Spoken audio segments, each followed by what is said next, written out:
Story 1. My boyfriend and I have been together for 2 years. We moved in together a year ago. I'm moderately sexual, he's definitely hypersexual, which he says is due to his father showing him porn when he was 6. I've told him he needs to work on his trauma around this, but I've agreed to stay in the relationship and try to deal with the fact that he pushes me for sex when I'm not interested. As for my past, I was molested by my cousin for years as a child. I made him aware of this before he asked me to be his girlfriend. I am well aware that the combination of being molested as a child and being hypersexualized is not the best relationship, but I thought that with open communication, respect for boundaries and self-awareness, it would work. In the past, he would want to have sex every day and would sometimes be a bit distant if I didn't want it, or would keep asking for it until I gave in. I told him that it annoyed me when I was pressured, and that I felt terrible when I refused, and he resented me. He was working on it and just turned to pornography to satisfy his needs, which was fine with me. We recently had sex and usually used a withdrawal method, which I know is not 100% effective in preventing pregnancy. He asked me if he could come inside me. I said no because I was ovulating and I just didn't want him to. After a few minutes he did. When I asked him why, he tried to gaslight me and said, "You've been talking about kids so much lately." I just thought, why not? Sorry, which is contradictory because he recently said he wasn't ready to be a father at any time soon. He then simply said, "It was just in the moment." I would have understood if he'd been close and asked just before coming and waited till late to find out. But he did it deliberately after I told him I didn't want it. Things haven't worked out for us since, and I told him I needed time to think about our relationship. Almost an hour after this incident, I heard him calling his father and trying to explain that he had become hypersexualized at a young age. My intuition had already confirmed that this was indeed sexual assault and that I had been taken advantage of. I've learned my lesson that it's not okay to give someone the benefit of the doubt and let them use my perception of their trauma to do whatever they want to me with no repercussions. To those who suggest Plan B, I will tell you that we had sex the day before I ovulated according to the app, so you know how it is, but I took Plan B a few hours later that day. I'm praying it works, because yes, I don't want to have a baby with him. I'm also breaking up with him, of course. We live together and have just renewed our lease, but he's moving back to NYC. First comment. There are plenty of nice men out there who would not dream of acting this way towards any woman. The guy called his dad to make him sorry for causing his hypersexuality. Grow up. We all have wacky issues from our families, but it is our responsibility to get over them. Calling his dad isn't going to change this boy's habits. He literally disrespected your past, being triggered by the constant badgering for sex. Your present, you specifically told him not to come inside, and he deliberately, knowingly, and intentionally betrayed you, and will likely disrespect your future. How long can you tell him no before he just cheats? Pregnancy changes people's lives. A baby isn't a why not. So he is also disconnected about what sex actually is. Second comment. First things first, if you're still within the effective window, and you haven't already done so, go out and get Plan B or whatever it's called in your part of the world right now. The last thing you want is to end up pregnant by this guy, especially given your relationship is at its most charitable, concerning. Secondly, he sexually assaulted you. There is no other way of putting it. You consented to sex without internal ejaculation. He ignored that and finished in you. A sex act to which you did not consent. In many parts of the world he would have committed a criminal offense. Do not downplay this, or allow him to downplay it.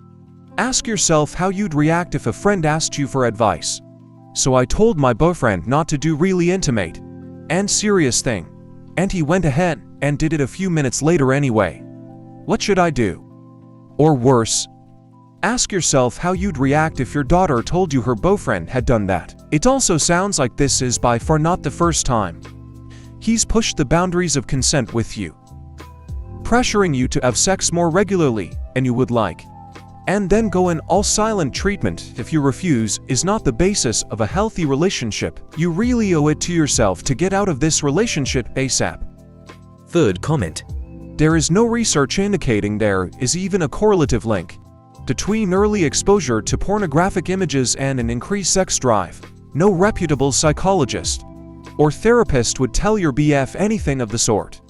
He's full of crap and is treating you like his personal fleshlight he doesn't have to clean. I'm very glad to hear you broke up with him. FY the next time some toxic person cites a mental issue as the cause of their toxicity, ask them when they started therapy and which therapist told them that.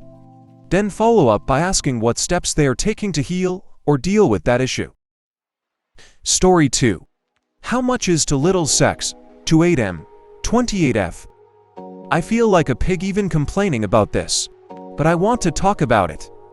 My partner to 8F 28 and I have been together for almost 2 years and she is perfect in every way. I've never got along with anyone like this. Seriously, we laugh, have great conversations, love each other's company. I'm definitely going to marry her.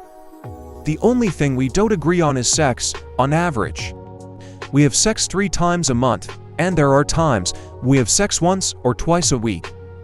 I don't want to be a typical guy, but yes, I love sex, I'm very attracted to it. I've tried to initiate, but often feel rejected. Too late. I'm too tired. It's a weeknight, etc. I work most Friday and Saturday nights. I don't want to sound vulnerable, but it really hurts. She says she likes me and I believe her. But I can't shake this feeling of being unattractive and unlovable. We've talked about it and she acts like she wants more. And wants to try new things, like oral sex, which she's never done with me.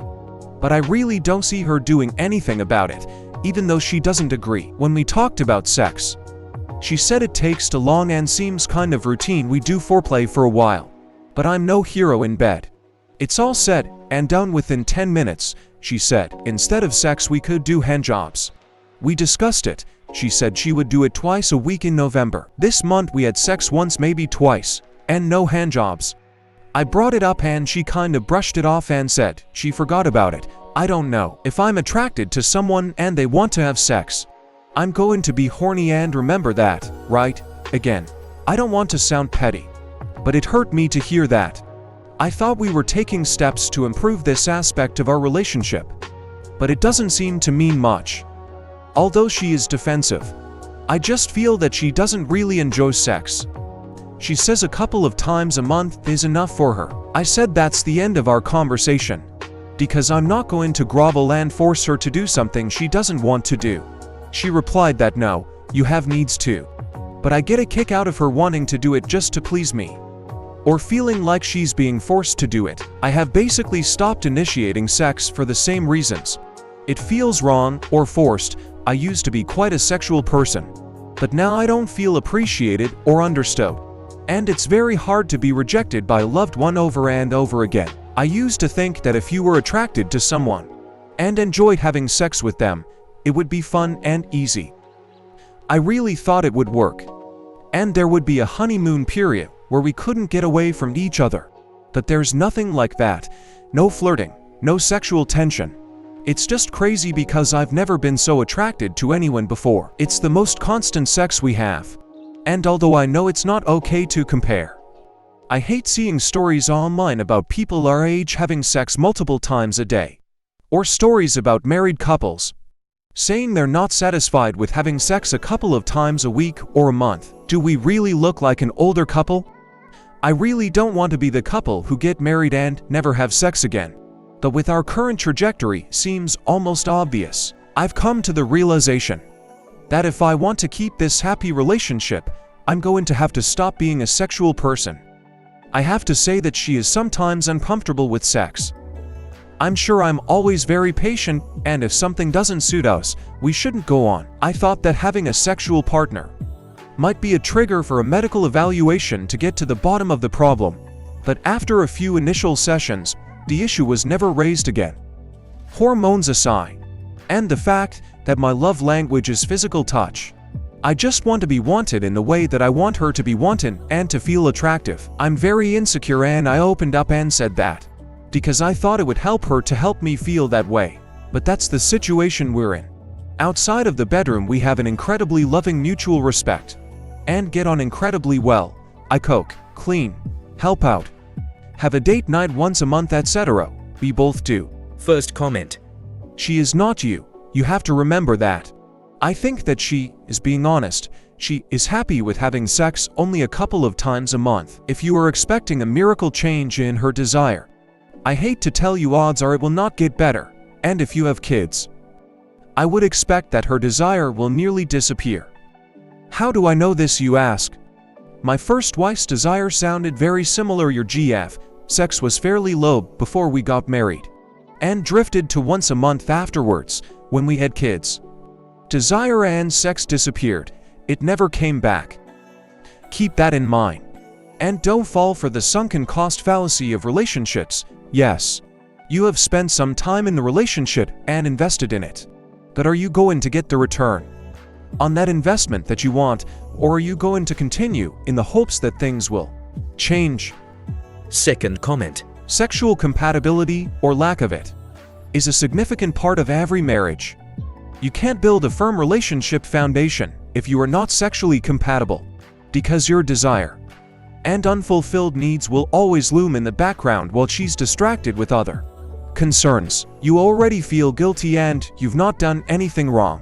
You need to make a personal assessment of how you see your future playing out and proceed accordingly. Third comment. Okay, the only thing I'm going to address is the whole I see people online talking about having sex all the time. Stop right there. What you see and hear online is rarely ever how people act in real life, and even if some of that is true, do you really think all of those couples are actually happy? Do you think there's never any pressure, manipulation involved? Don't you think they could be lying to push a narrative or get views? I promise you, in real life there's plenty of people who have sex as often as you do or even less often, and are happy. There's plenty who are unhappy about it too. There's even people who have sex more frequently than you do and are overall unhappy. What matters is not what other people are doing. It's whether or not your relationship is happy or not. If you cultivate intimacy inside and outside of the bedroom, if you truly love each other or are just placeholders, so one or both of you don't feel lonely, if you guys have sex as a way to connect, or just to scratch a metaphorical itch and check off a box on your relationship to-do list. Stop comparing yourself to other couples and feeling jealous. And look at your relationship. Your relationship is never going to be fulfilling if you're always looking at other people to compare yourself to.